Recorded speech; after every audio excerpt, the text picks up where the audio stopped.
آپ میں سے اکثر لوگ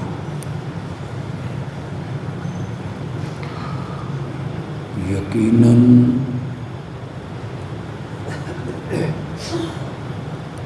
جانتے ہوں گے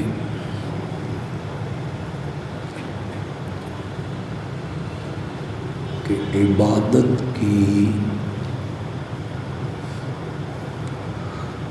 3 قسمیں ہیں۔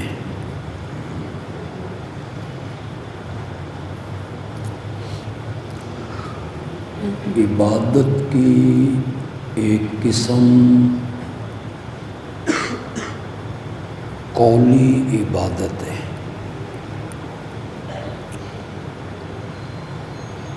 جس کا تعلق انسان کی زبان سے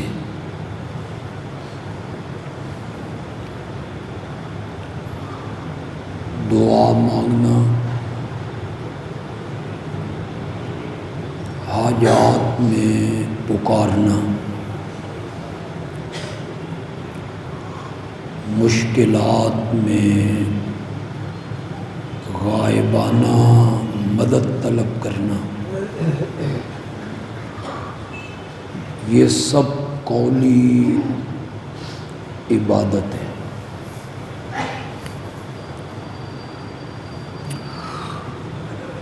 عبادت کی ایک قسم بدنی ہے،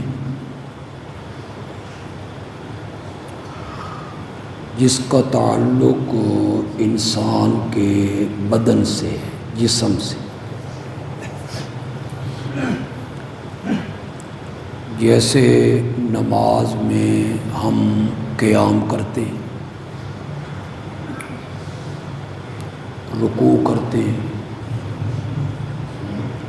سجدہ کرتے ہیں، حجر اسود کو چومتے ہیں، بیت اللہ کا طواف کرتے ہیں، صفا مروہ کے درمیان سعی کرتے ہیں، بھاگتے ہیں،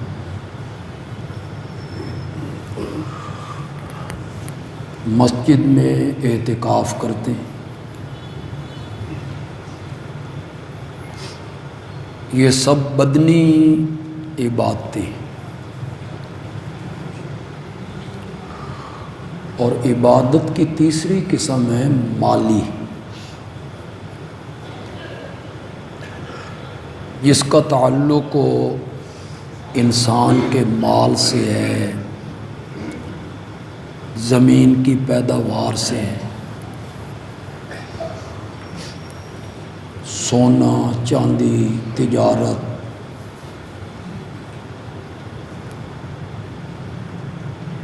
منت مان لینا، نظر دینا، نیاز تقسیم کرنا،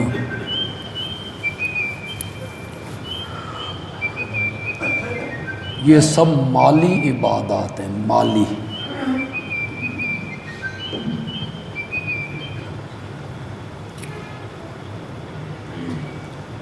یہ جو عبادت کی 3 قسمیں میں نے گنی، قولی، بدنی، مالی، تو یہ کسی ادنا مسلمان کو بھی بتانے سمجھانے کی ضرورت نہیں کہ عبادت کے لائق صرف اور صرف اس میں تو اختلاف ہی کوئی۔ یہ تو ہم نے کلمے میں کہا تھا لا الہ الا اللہ، کہ اللہ کے سوا کوئی عبادت کے لائق نہیں۔ پھر اگر یہ عبادت کی اقسام ہیں جو میں نے گنی، ان میں سے کوئی قسم اگر غیر اللہ کے لیے کی گئی تو وہ غیر اللہ کی عبادت بنی، اور کلمے کا انکار ٹھہرا کہ کلمے میں ہم نے کہا تھا کہ اللہ کے سوا ہم کسی کی عبادت نہیں کریں۔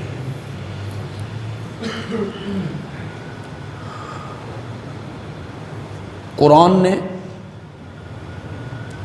ان تینوں اقسام کو ذکر کیا۔ میں بڑی آسان سی جگہ سے پڑھ دیتا ہوں۔ اِنَّا أَعْطَيْنَاكَ الْكَوْثَرَ فَصَلِّ لِرَبِّكَ وَانْحَرْ۔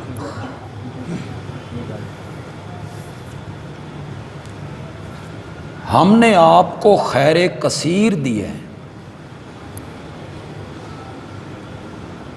ہر قسم کی بھلائیاں آپ کی جھولی میں ڈالی ہیں، آپ شکرانے کے طور پر نماز پڑھیے اپنے رب کے لیے اور قربانی بھی کیجیے اپنے رب کے لیے۔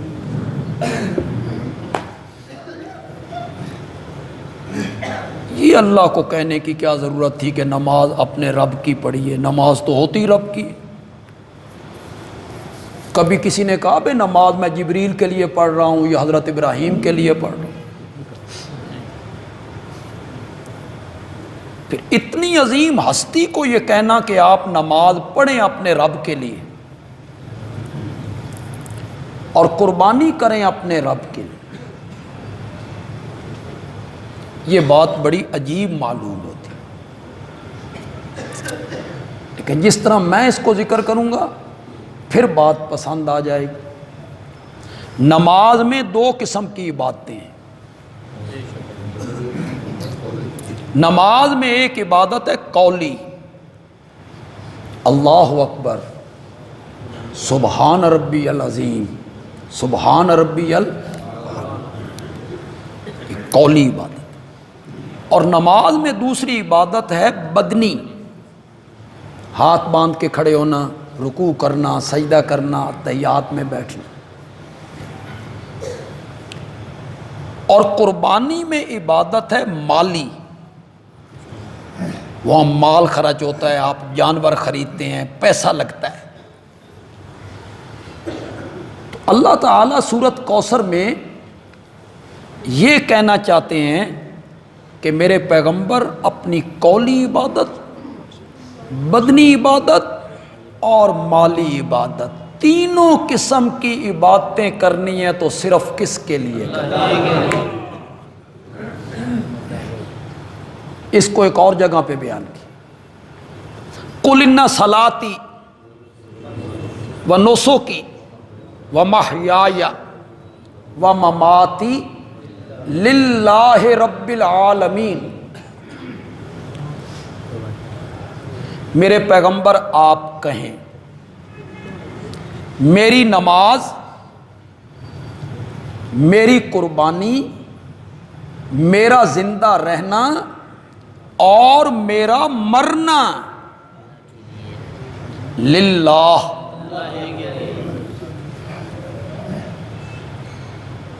حیات بھی ہے لیکن ساتھ ممات بھی ہے، صرف حیات نہیں ہے، اس کے ساتھ ممات۔ ان صلاتی نسکی و محیای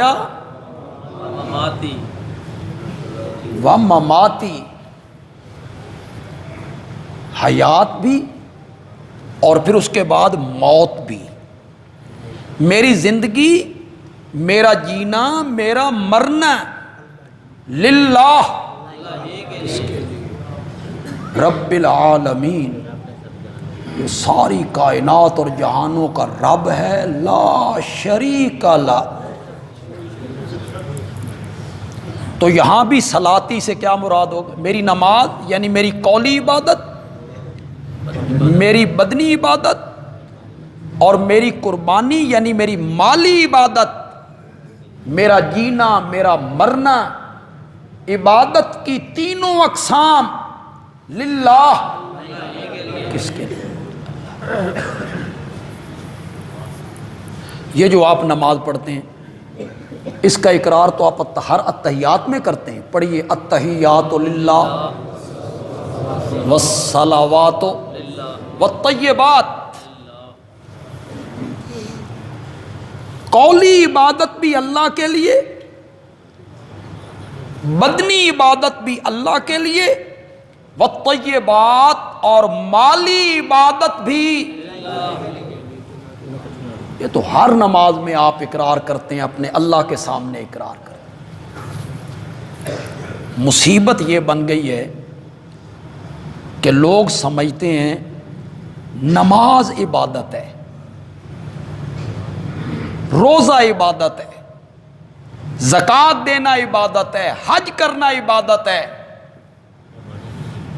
وہ کہتے ہیں ہم کوئی غیر اللہ کی نماز پڑھتے ہیں،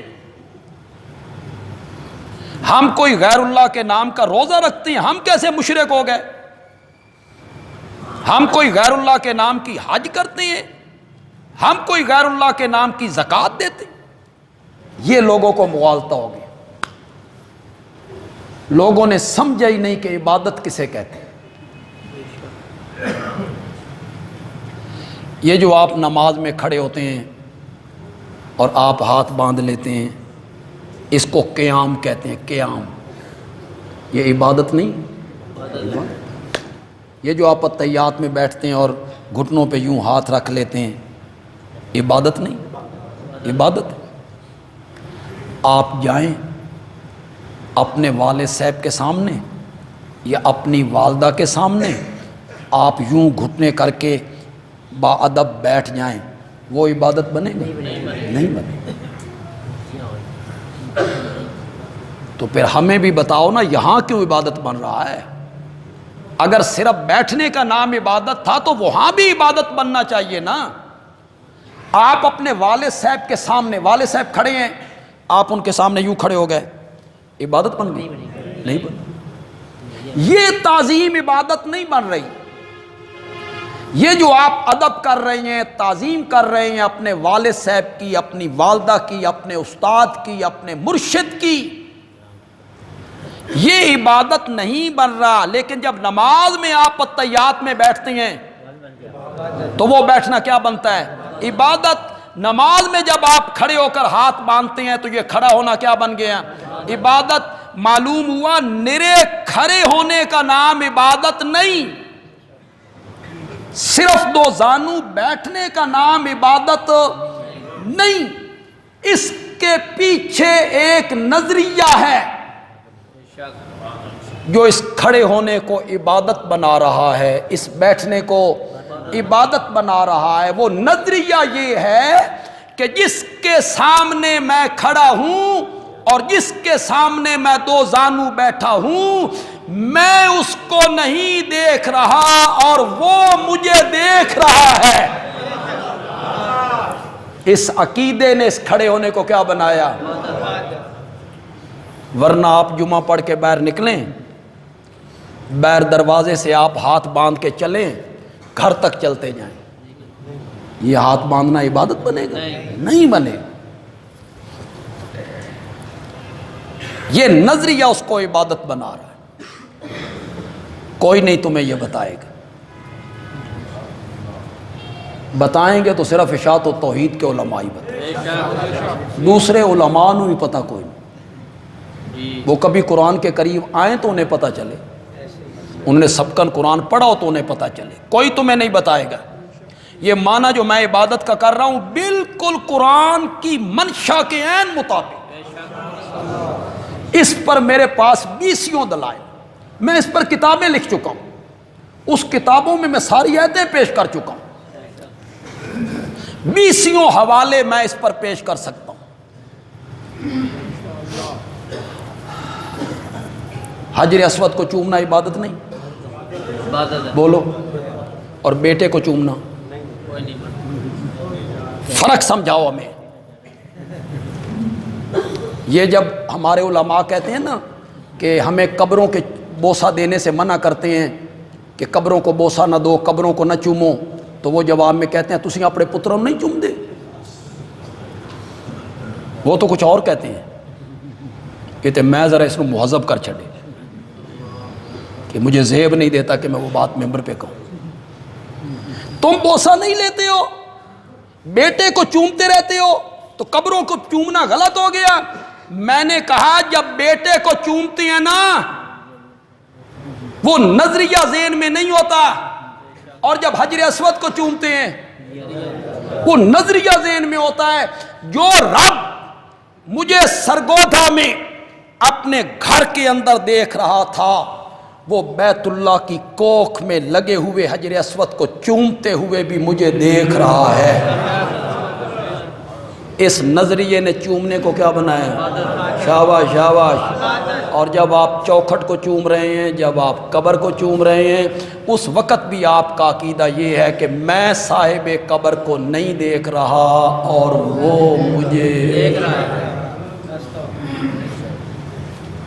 تم یوں ہی لوگوں کو کہتے رہتے ہم کوئی غیر اللہ کی عبادت کرتے ہیں، ہم تو عبادت اللہ کی لوگ سمجھتے ہیں نماز پڑھنے کا نام عبادت۔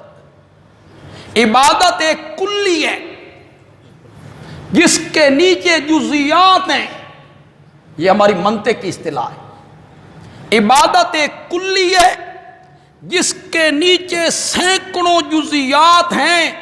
عبادت کی ایسی تعریف کرو جو اپنی ایک ایک جز پر صادق آ جائے، ایسی تعریف کرو۔ لوگ کہتے ہیں انتہائی تذلل، انتہائی خشوع، اس کا نام عبادت ہے۔ میں نے کہا یہ تو جامع تعریف نہیں۔ جو خشوع اور عاجزی سجدے میں پائی جاتی ہے، وہی خشوع اور عاجزی احرام باندھنے میں پائی جاتی ہے۔ جو عاجزی سجدے میں وہ احرام باندھنے میں نہیں ہے، تو پھر عبادت کی ایسی تعریف کرو نا جو اپنی ایک ایک جز پر، اپنی ایک ایک قسم پر صادق آئے۔ وہ تعریف یہ ہے، پکا لو تختی، دل کی تختی پر لکھ لو، تمہیں کوئی نہیں بتائے گا، بندیال بھی تمہیں بتا رہا ہے۔ ہر وہ تعظیم عبادت بنے گی، ہر تعظیم عبادت نہیں بنے گی۔ اپنے والد صاحب کے سامنے کھڑے ہو گئے، تعظیم ہے، کوئی عبادت نہیں۔ اپنی والدہ کے سامنے دو زانو بیٹھ گئے، تعظیم ہے، کوئی عبادت نہیں۔ ہر وہ تعظیم عبادت بنے گی۔ میرے اگے بہ کے ستا پہ ہوں۔ ہر وہ تعظیم عبادت بنے گی جس کے پیچھے دو عقیدے ہوں گے۔ وہ دو عقیدے یا دو میں سے ایک عقیدہ اس تعظیم کو عبادت بنا دے گا۔ پہلا عقیدہ یہ، جس کے لیے تعظیم کر رہا ہوں اسے تسلط غیبی حاصل ہے۔ یہ تھوڑا جا لفظ مشکل نکل گیا، تسلط، وہ عالم الغیب ہے، میرے حالات سے واقف ہے، میرے پکارنے سے واقف ہے، میرے سجدے کرنے سے واقف ہے، میری نظر و نیاز دینے سے جان رہا ہے، واقف ہے۔ ایک نظریہ 10 15 اٹھا تھوڑے نال انہیں ساؤنڈ میں نہیں دینا، یہ بڑا مشکل کام۔ 10 گھنٹے دی رات ہے، ذرا موبائل تھوڑا ویکھیا کرو، آرام کیا کرو، سویا کرو کچھ۔ اتنے آ کے ساؤنڈ لگ جاندی، اللہ کا دین بیان ہو رہا ہے، آپ سو رہے ہیں، آپ اللہ کو کہہ رہے ہیں سن ضرورت نہیں۔ بڑی بے ادبی کی بات ہے، بڑی گستاخی کی بات ہے، توجہ ہی نہیں۔ پھر مجھے شروع سے شروع کرنا پڑے گا، اور اس بندے دے ساؤنڈ دی وجہ تو میں نے کیا کہا؟ پہلا نظریہ کیا؟ وہ عالم وہ میرے حالات سے، میری نظر و نیاز کو جانتا ہے، میرے پکارنے کو جانتا ہے، میرے سجدے کرنے کو جانتا ہے۔ میں اس کے گھر کی طرف سفر کر رہا ہوں، وہ مجھے دیکھ رہا ہے، میرے احرام کی چادریں باندھنے کو دیکھ رہا ہے، پہلا نظریہ۔ دوسرا نظریہ، میرا نفع نقصان اس کے ہاتھ میں ہے، تعظیم کروں گا تو خوش ہوگا، خوش ہوگا تو نفع دے گا، اس کی بات نہیں مانوں گا تو ناراض ہوگا، ناراض ہوگا تو نقصان پہنچانے پر قادر ہے۔ میرا نفع نقصان اس کے اختیار میں ہے۔ یہ دو نظریے ذہن میں رکھ کے، یا دو میں سے ایک نظریہ ذہن میں رکھ کے آپ جو تعظیم کریں گے، یہ نظریہ اس تعظیم کو کیا بنا دے گا؟ عبادت بنا دے گا۔ میری عادت نہیں ہے کہ میں اس طرح کسی پر اٹیک کروں۔ یہ جو لوگ 11ویں دیتے ہیں، اور یہ مہینہ بڑی 11ویں کا ہے، لائی رکھو لوگوں نے، چھوٹی تے بڑی تے درمیانی، یہ مہینہ کیا ہے؟ بڑی 11ویں۔ آپ جٹوں سے پوچھیں، دیہاتیوں سے پوچھیں، شاید کچھ شہری بھی ایسے آپ کو مل جائیں جو کہیں اگر 11ویں میں بھینسوں کا دودھ نہ دیا نا تو بھینسوں کے تھنوں سے وہ نقصان پہنچانے پر قادر ہے۔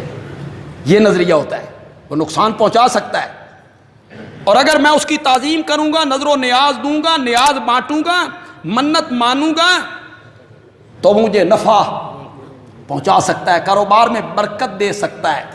یہ دو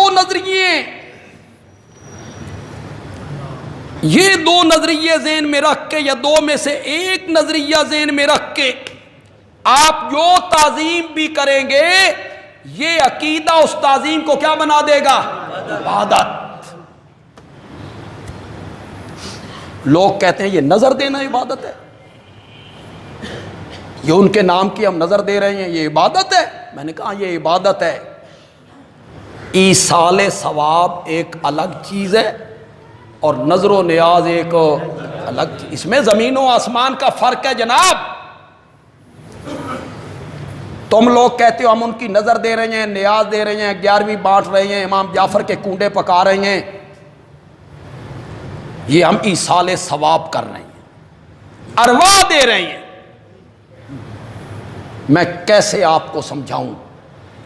جس چیز کو شریعت نے جائز قرار دیا، اس کو اگر آپ مقید کریں گے، کوئی قید لگائیں گے تو یہ قید لگانا بدعت کے زمرے میں آئے گا۔ آپ کون ہوتے ہیں قید لگانے والے؟ کیا مطلب؟ ایصال ثواب کو شریعت نے عام کیا، جب چاہو، جس وقت چاہو، جو چیز چاہو اللہ کی راہ میں دو، ایصال ثواب کرو۔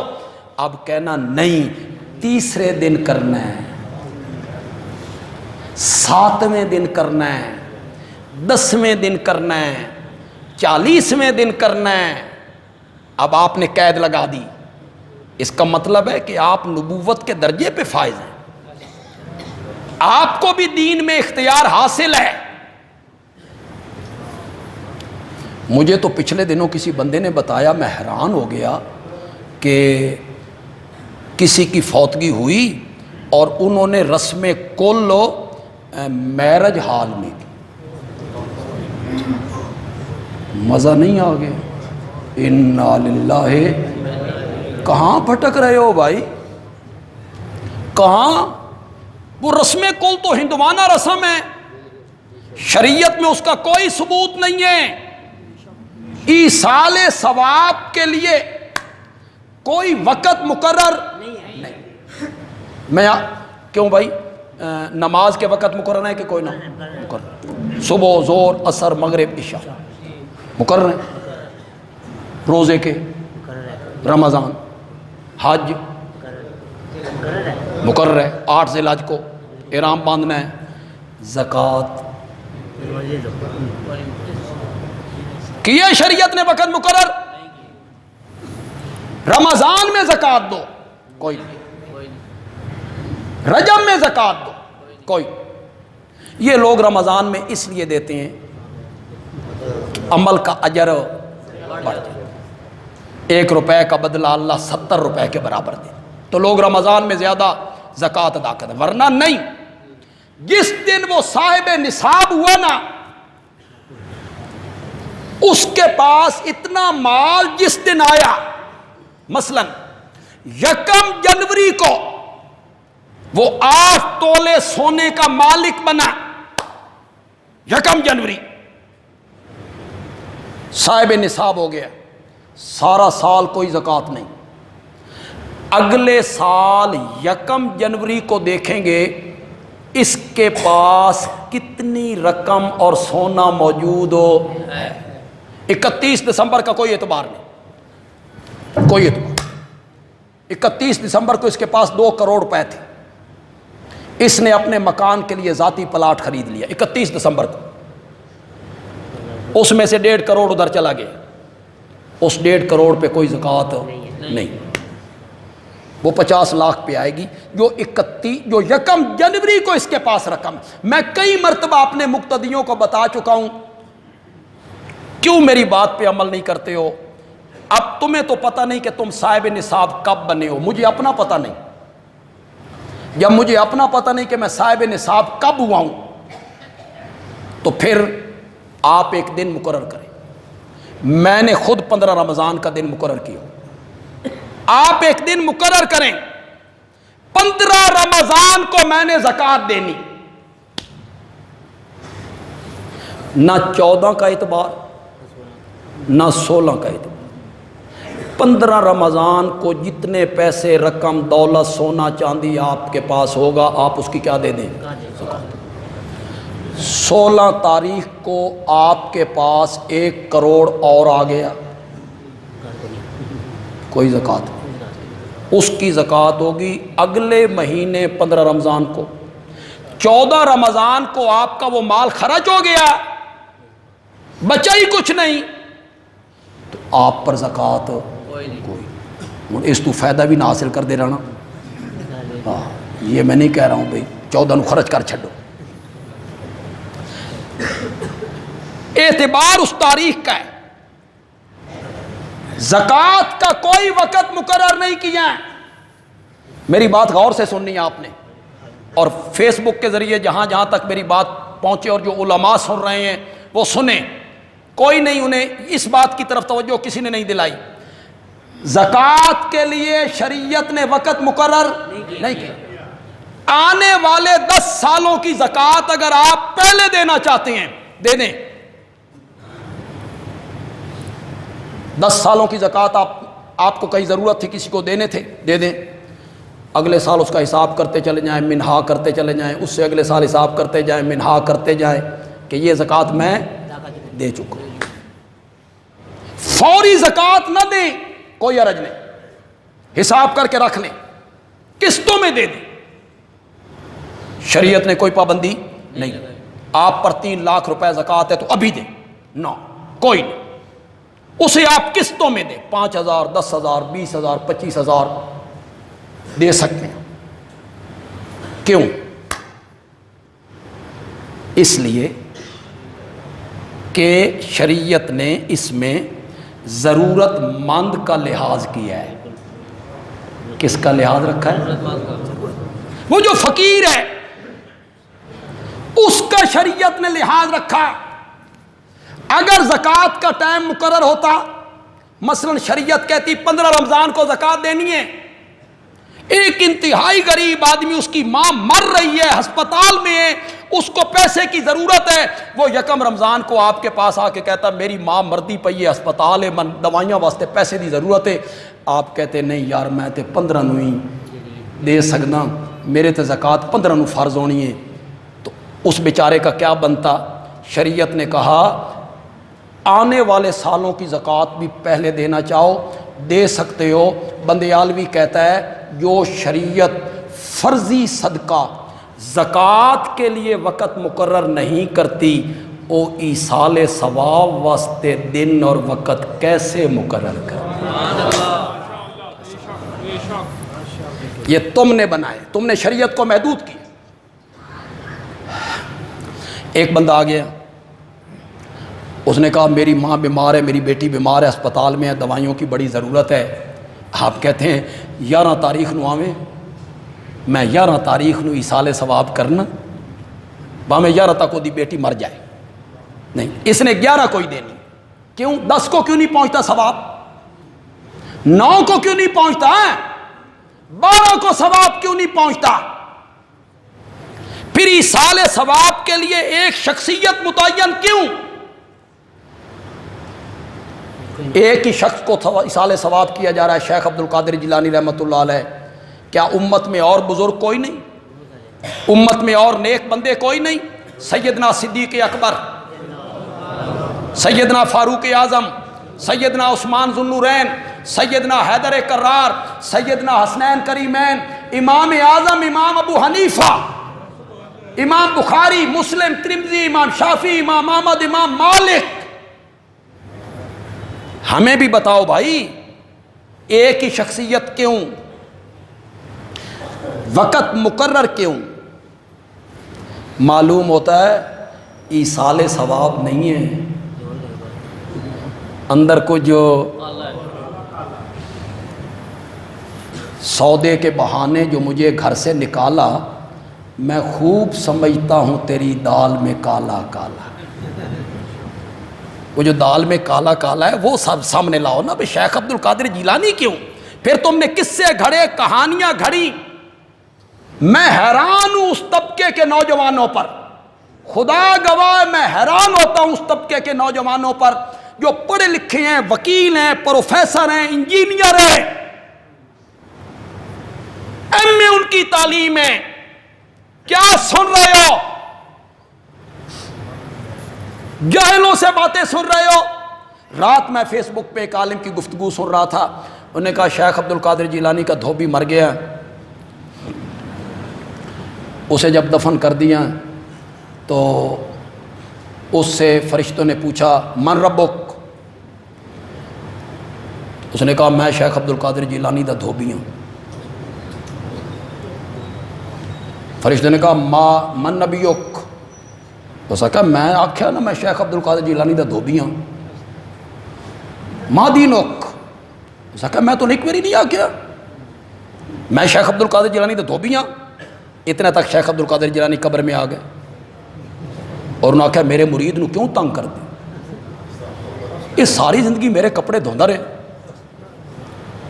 سننے والے کون ہیں؟ ایم اے پڑھے ہوئے، ایم اے تعلیم ہے، M A, B A, barrister, وکیل، انجینئر. میں تھوڑی تعلیم نو کتھے مارا؟ تمہاری تعلیم نے تمہیں کیا سکھایا ہے؟ ایک طرف رب کا حکم ہے، اس کے فرشتے ہیں، اس کے حکم سے آئے ہیں، وہ پوچھ رہے ہیں من ربک. کسی صحابی نے تو اس فرشتے سے یہ نہیں کہا میں محمد عربی کا صحابی ہوں. اس طبقے میں یار الیس منکم رجل رشید. جب چاروں طرف سے گنڈوں نے گھیرا ڈالا نا حضرت لوط علیہ السلام کے گھر، وہ نوجوان لڑکے آ گئے خوبصورت شکلوں میں، یہ ہمارے حوالے کر سارے جہان دی مہمان نوازی دا ٹھیکہ تو چکے ہویا، ہمارے حوالے کر. حضرت لوط پریشان ہیں، اتنے پریشان ہوئے کہ حضرت لوط کہتے ہیں الیس منکم رجل رشید. رشید بھلے ماس، شائستہ، سنجیدہ. تو آڈے چ ایک بندہ بھی سنجیدہ نہیں. میں مانا کرتا ہوں تو آڈے چ ایک بندہ بھی، تو آڈے چ کوئی بندے دا پتر نہیں. کوئی تو ان گنڈوں کو سمجھائے کہ بدماشو کیا کرتے ہو، ان کو کیوں. میں اس طبقے سے کہتا ہوں الیس منکم رجل رشید، تواڈے چ کوئی بندے دا پتر نہیں.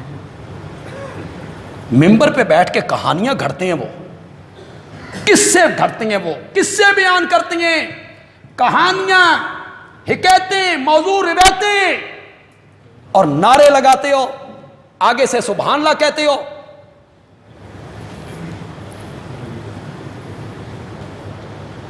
تو ایصال ثواب ایک الگ چیز ہے، بے شک نظر و نیاز، الگ چیز ہے، نظر و نیاز حق کس کا ہے؟ اللہ ہی کا۔ نظر عربی کا لفظ ہے اور نیاز فارسی کا لفظ ہے۔ یہ نہیں ہے کہ کوئی الگ الگ چیزیں ہیں، نظر الگ ہے نیاز نہ، دونوں ایک چیزیں ہیں۔ عربی میں اسے نظر کہتی ہیں، فارسی میں نیاز کہتی ہیں، ہماری زبان میں اسے چڑھاوا کہتے ہیں۔ میرا مریض ٹھیک ہو گیا تو فلاں مزار پہ جا کے دیگ اتاروں گا۔ ہمارے ذمہ دار کہتے ہیں ایک کٹا سی رکھے ہویا ارس بزرگاں دا لگنا تے اتھے جا کے اس نو، یہ ہے نظر، یہ ہے نیاز۔ اسے خنزیر سے بڑھ کے قرآن نے حرام کرا ہے، بے شک چار جگہوں پہ، چار جگہوں پہ، دوسرے پارے میں، سورۃ مائدہ میں، سورۃ نحل میں، چار جگہوں پہ حرمت علیکم المیتۃ والدم ولحم الخنزیر وما اہل لغیر اللہ بہ، چار جگہوں پہ اسے حرام قرار دیا۔ آگے سے ہمارے دوست کہتے ہیں اے چاول حرام ہو گئے، اے سوجی، چینی، حلوہ، سبیل، شربت، یہ حرام نے۔ میں نے کہا یہ حلال تھی، حلال، گوشت بھی حلال، سوجی بھی حلال، چینی بھی حلال، چاول بھی حلال، زردہ بھی حلال، یہ ساری چیزیں حلال تھیں۔ تیرا عقیدہ اتنا نجس تھا، اتنا پلید تھا، تیرے پلید عقیدے نے ان کو کیا کر دیا؟ تیرے عقیدے کی وجہ سے یہ حرام ہوئی۔ ایصال ثواب ایک الگ چیز ہے، اس پر کوئی قدغن نہیں، ہم اس کے منکر نہیں، بے شک لیکن کچھ لوگ آئے ہوں پڑھے لکھے تعلیم یافتہ، ایصال ثواب میں بھی افراط تفریط ہوئی ہے۔ میں آپ کو ایک راستہ بتاتا ہوں، آپ کو پسند آئے تو کہنا بندیال بھی اچھا راستہ بتا گئے۔ اس میں افراط تفریط ہو گئی۔ کچھ طبقے کا خیال ہے جو چیز یہاں غریبوں کو دیں گے نا وہی چیز اس میت کو پہنچے گی، غلط، یہ کوئی نہیں۔ کئی لوگ کہتے ہیں ہمارے مرنے والے جو والد صاحب تھے نا انہیں بریانی بڑی پسند تھی لہذا بریانی دو، وہ سمجھتے نہیں بریانی اتنے پہنچ رہی، یہ کوئی۔ کچھ لوگ محرم میں آج بھی سبیلے لگاتے ہیں، انہوں کا خیال ہے بے حضرت حسین رضی اللہ تعالیٰ عنہ اور ان کا لشکر جو ہے الیاذ باللہ الیاذ باللہ ابھی تک وہ پیاسے ہیں، وہ تو جنت کی نہروں سے سیراب ہو، بے شک وہ تو شہداء کے زمرے میں آ گئے، انہیں تو سونے اور چاندی کی قندیلیں عطا کی، انہیں مشک و کافور کے وجود عطا کیے، وہ تو جنت میں اڑتی ہیں، جہاں سے چائے کھاتے ہیں، عند ربہم یرزقون، انہیں تو جنت کی نہروں سے پانی ملتا ہے، بے شک لیکن یہاں محرم میں ہر سال سبیل لگائی جاتی ہے، کیوں؟ یہ نظریہ غلط ہے۔ اس کے مقابلے میں ایک نظریہ آیا کوئی ایصال ثواب نہیں ہے،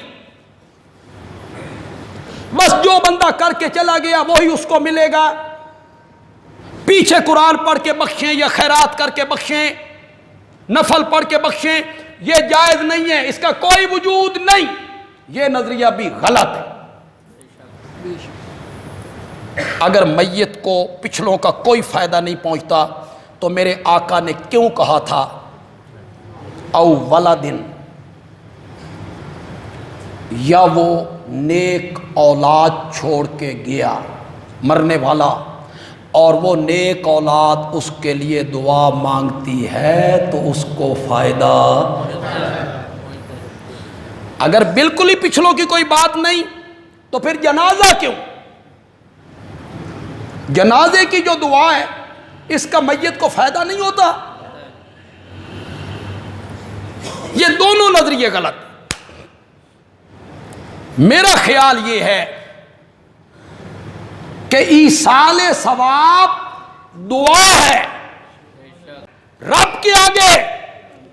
کیا مولا یہ جو 1000 روپیہ میں نے غریب اور مسکین اور مریض کو ضرورت مند کو دیا، مولا اس کا جو ثواب تو نے مجھے دیا ہے نا، میری درخواست ہے مولا یہ ثواب میری ماں کی روح کو پہنچا دے.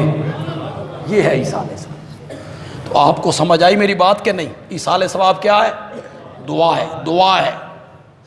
اور میت کے لیے دعا ہو سکتی کہ جو ثواب مولا مجھے ملا ہے، مجھے دیا ہے تو نے، میری درخواست ہے کہ یہ ثواب میرے والد صاحب کی روح کو، یہ ثواب میری والدہ کی روح کو، یہ ثواب میرے بیٹے کی روح کو، یہ ثواب میرے مرشد کی روح کو، میرے استاد کی روح کو یہ ثواب پہنچا دیا جائے. یہ بالکل جائز ہے اور اس میں کنجوسی بھی نہ کیا کرو.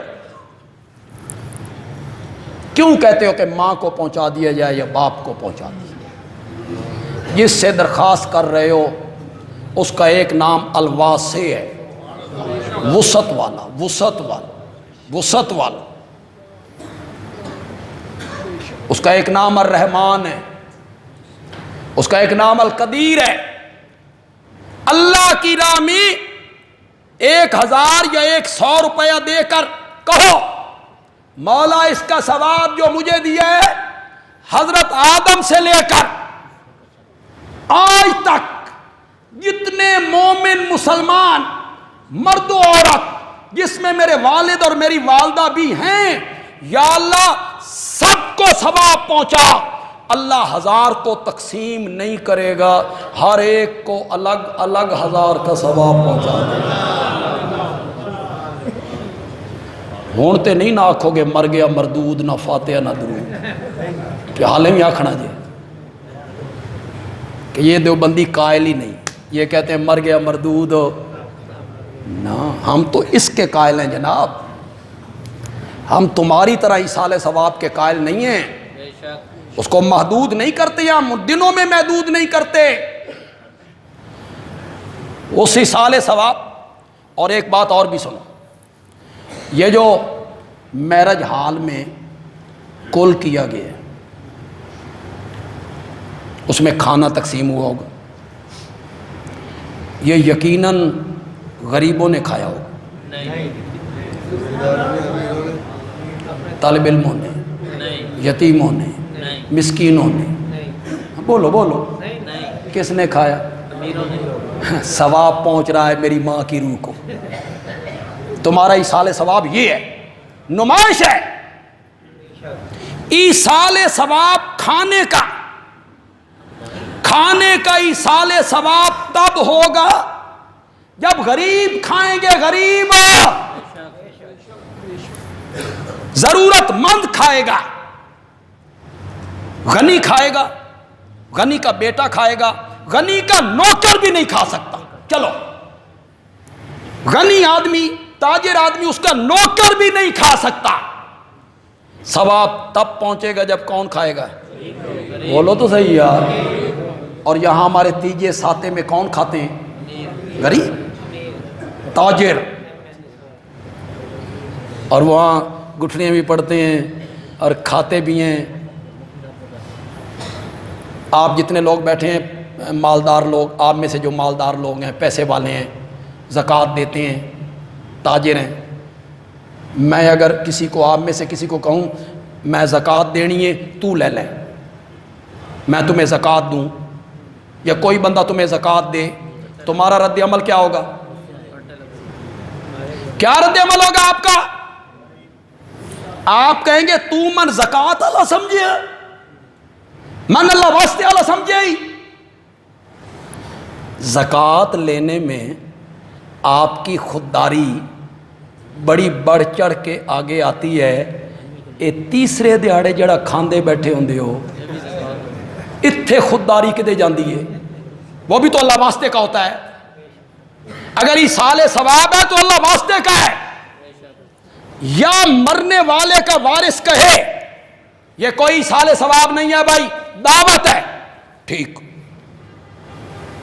دعوت میں نے کی ہے، برادری کی، دوستوں کی، ایصال ثواب کا نام رکھتے ہو، دیگے پکا کے خود کھا جاتے ہو اور سمجھتے ہو کہ مرنے والے کو ثواب پہنچے گا۔ ایصال ثواب کا جو طریقہ میں نے سمجھایا، میں نے بتایا، کیا یہی طریقہ صحیح نہیں؟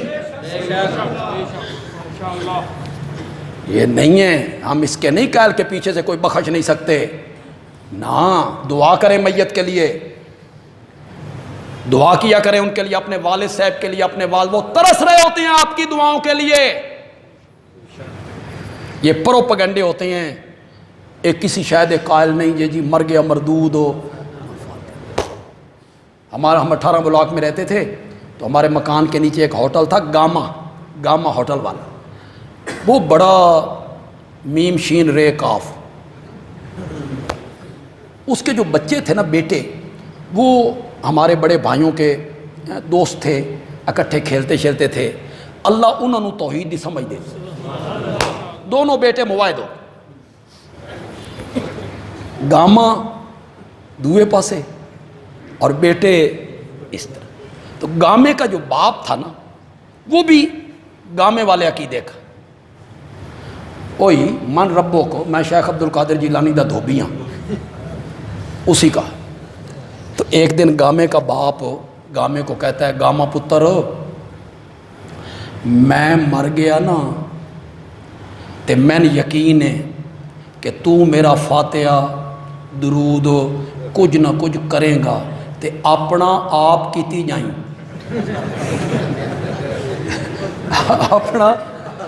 اپنا آپ کیتی جائیں، اے تیرے پتراں۔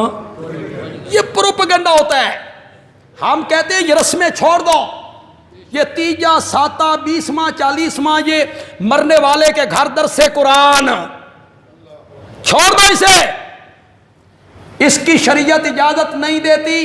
بندیالوی کی باتیں بڑی کھری ہوتی ہیں لیکن چبھتی بڑی ہیں۔ میت کے گھر میں کسی قسم کا اجتماع کرنا منع ہے، اجتماع نہیں کرنا۔ آئیں لوگ تعزیت کریں جائیں، آئیں تعزیت کریں جائیں، آئیں۔ قرآن خوانی، اس کا نام آپ قرآن خوانی رکھ دیں، اس کا نام آپ درس قرآن رکھ دیں، اس کا نام آپ قر رکھ دیں، شریعت اس کی اجازت نہیں دیتی۔ اوہو، تو نظر و نیاز مسئلہ تو یار اندر ہی رہ گیا، بیان نہیں ہو سکا۔ میں تو بڑی 11ویں کے حساب سے تھوڑی سی بات آپ کو سمجھانا چاہتا تھا کہ ہر طرف آج فیس بک پہ اس کی دھومیں مچی ہوئی ہیں شیخ عبد القادر جیلانی، تو میں سمجھانا چاہتا تھا کہ نہیں، نظر و نیاز یہ صرف حق کس کا ہے؟ ایصال ثواب کر سکتے ہیں لیکن اس میں وقت بھی مقرر نہیں، دن بھی مقرر نہیں اور شخصیت بھی مقرر نہیں۔ اوجری کھانا جائز ہے یا مکروہ ہے؟ پہلے کھواؤ تو صحیح یار، کھا سکتے ہیں یار، کیا اس میں اور کوئی ہے جی؟ آج